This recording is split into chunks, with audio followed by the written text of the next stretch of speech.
So we're here in Milwaukee. We're going to do this Facebook Live for you. We're going to kind of walk you through what's going on here in the area. It's a lot calmer today than what it has been the last few days here. But there's an active investigation ongoing right now as we speak. We're going to walk down this way, and we wanted to show you this. This is several ATF agents who are still looking around the area for any evidence. We've actually seen them pick up a couple shell casings. I'm not sure how that's connected to this case, but obviously you can see there's still an ongoing investigation into what exactly happened that night. Of course, we know there's a body camera that's been involved in this, and that's good. We've been told that the body camera shows the officer chasing the suspect, and they say that when he turned and had a gun in his hand, the officer had to drop it, and there was a shot fired. We've also learned, because of an autopsy, that he was hit in the chest, and that's been confirmed through the police department just this afternoon. So that goes along with the narrative that's being told here. So one of the questions that we were already asked are people scared? Well, I would tell you people who live here in this community are angry, more so than scared. There have been a lot of rumors going around the internet about people of different nationalities being beaten up. We haven't seen any of that. Have we seen angry people? People yelling? Even yelling at us? Absolutely. When you look back toward this BP gas station, you can see where some of that anger was taken out. In fact, they're worried about this building collapsing. We were told that the owner of this gas station had a tense relationship with people here in the community, and when people started burning things in this community, they picked several different businesses to go after. Ones they felt like they had tension with the African American community. What was been said here is that at one point there was a man here who fired a gun towards some teenagers who may have been fighting outside, and the community felt like police didn't investigate that case closely enough, and there was some back and forth. And after that happened, that employee was fired, but the tensions remained between this gas station in the community. So this is one of the places that was targeted. 5 other businesses were targeted. They're not even close to each other. You actually have to get in a car or do some great walking to go from business to business. So it wasn't like there was a bunch of people running around just burning each business that was next to each other, because a lot of these places haven't been touched. I'm going to be looking down at my phone from time to time because we're getting questions in from the phone. They say, why are people protesting? What's the point? Well, one of the things that we learned is it wasn't just about this shooting. People are upset about this community and what's going on. They feel like they're being bullied by the police department. We heard some of the same sort of anger while we were in Ferguson, but this is different. You even have community members who say for a long time they feel like they've been trying to get a better relationship with the police department, and that hasn't happened. So there's blame on both sides in terms of people yelling back and forth at each other. What we do know in this case, though, the officer involved was an African-American officer, and we do know that he had a body camera on. So that works very well in terms of the narrative and what terms of police are saying what happened here. But I think there were people here who were just waiting for a moment where they were upset and they got a chance to express their anger, whether you agree with it or not, but that's what they were doing. We're going to walk back this direction so we can kind of show you some of the things that happen in this neighborhood. We want to be able to show you sort of the corner here and how police are still protecting this area, because right now they're worried about this building collapsing. That is the big concern right now, that this building will collapse because of all the water they had to put down on this building the night that it was burning. In fact, firefighters couldn't even get here because there were gunshots in this area, so you can understand how tense it was. And as we pan off in this direction, I'm going to look down at my phone again to see if we have any more questions. What is the mood right now in the streets? Well, it's different. This is different than what we've experienced over the last 2 days, because here right now we are not seeing some of the people who are out here. There were hundreds of people who were out here yesterday. Those people have gone away. Right now it's just the media who's standing out here covering this story, and this is only one of the businesses that was affected by it, so we know that for sure. We'll keep walking back this direction. You'll see the Milwaukee Police Department has maintained a presence here.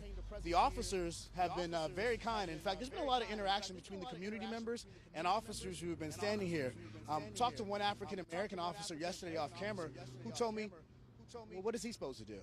The idea that here he is trying to protect the community in an area that needs the protecting, and even though they're telling the truth as they know it about what happened between them and a 23-year-old man, there was still that distrust between the police department and the community, because for several hours you had people out here saying he didn't have a gun.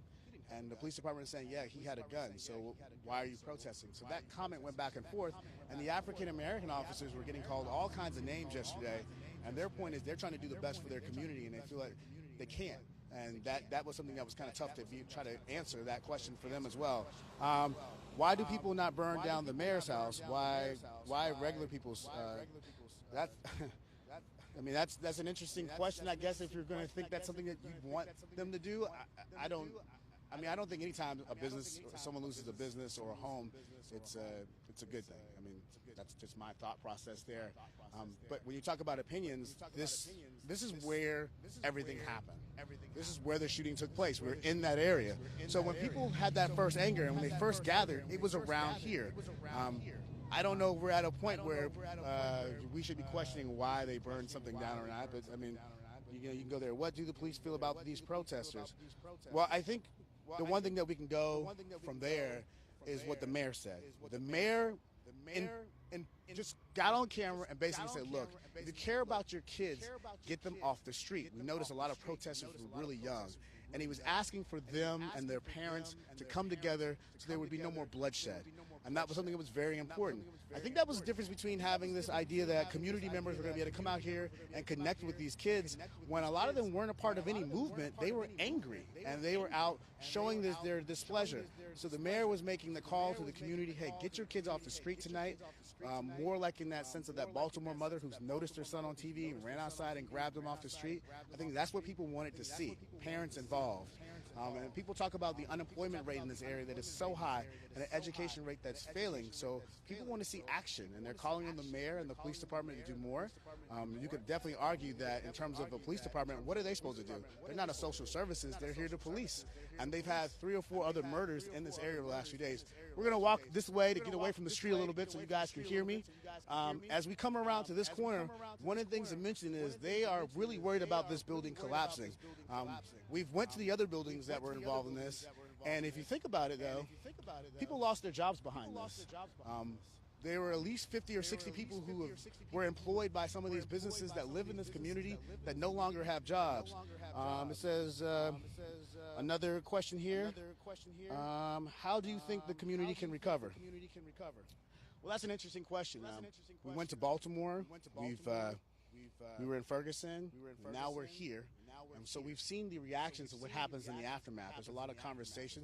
There's a lot of talk about what can happen next in terms of programs or help. A lot of people say they want sustainable jobs and sustainable education. That stuff doesn't happen overnight. So can businesses and people come together in a way where they're going to see some reaction? We had a lady come up to us early this afternoon and ask if it was true, the rumor that was going around, that people from this protest were going around and beating up white people. Well, that has not happened. And when that woman came here, what we noticed yesterday was a group of mixed people in this community who were coming together and were standing in this area to have a conversation about how they can make changes. So it's interesting to see some of the rhetoric online and then actually stand here and be a part of this. There are negative issues like this one that you see here, but there's also communication between family members and non-family members. There was an interesting moment yesterday. The father of the victim came out here and said, look, I'm going to take blame for some of this myself. He said, I've been in and out of prison, and I've been in and out of jail, and I blame myself for what's happening with my son. And that was an interesting moment. And then his sister came out here and said, I don't agree with people rioting in my brother's name. So you can understand that emotional reaction from this family who's to say, hey, we need to make a change, but this is not it, because people are being affected differently. We're going to walk down this way. I'm going to try to keep my camera guy here moving with me. It's Stike, who's been with me on so many of these occasions. You can still see the water pouring out of this building. Firefighters had to be held back at one point because there were people shooting in the area, so firefighters couldn't even do their work. And that made it tough on them because obviously they're here to put out fires. You don't want firefighters trying to wear bulletproof vests and trying to fight a fire while dodging bullets. Luckily, none of them got hurt. Question from somebody else that says, do people think the protests are over now? One of the things that we noticed yesterday is it was very calm in the morning, and everything it felt like it was settled down. And we actually had this feeling where maybe we had gotten over the protest. 2:30, 3 o'clock, the sun came up, it's getting hot. and people started showing up from all over the place. And you could tell some were from the neighborhood, some weren't from the neighborhood. They were actually standing in the area where you are right now. They blocked off parts of this road, and they had a megaphone, and they started airing their grievances. And there was such anger about what they were talking about, which really had nothing to do with the shooting. But in their minds, this is the only chance and the only platform they'll ever have to communicate the idea that they are tired of what's going on in the city. So we felt some of that yesterday, and we knew that was going to be a tough night. So one of the things we want to do before we leave is just show you this, which is this is an intersection that they've been paying a lot of attention to. And in this intersection, they've actually found 2 or 3 shell casings. And we're going to end on this last question here. Do you think that the shooting was the catalyst for a larger scale racial tension that has been going on for a long time? I would say absolutely yes.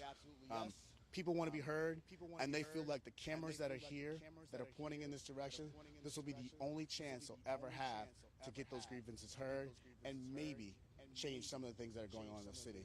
Of course, we'll be watching and waiting, and people are saying that there will be a curfew tonight for teenagers. We'll be watching that as well.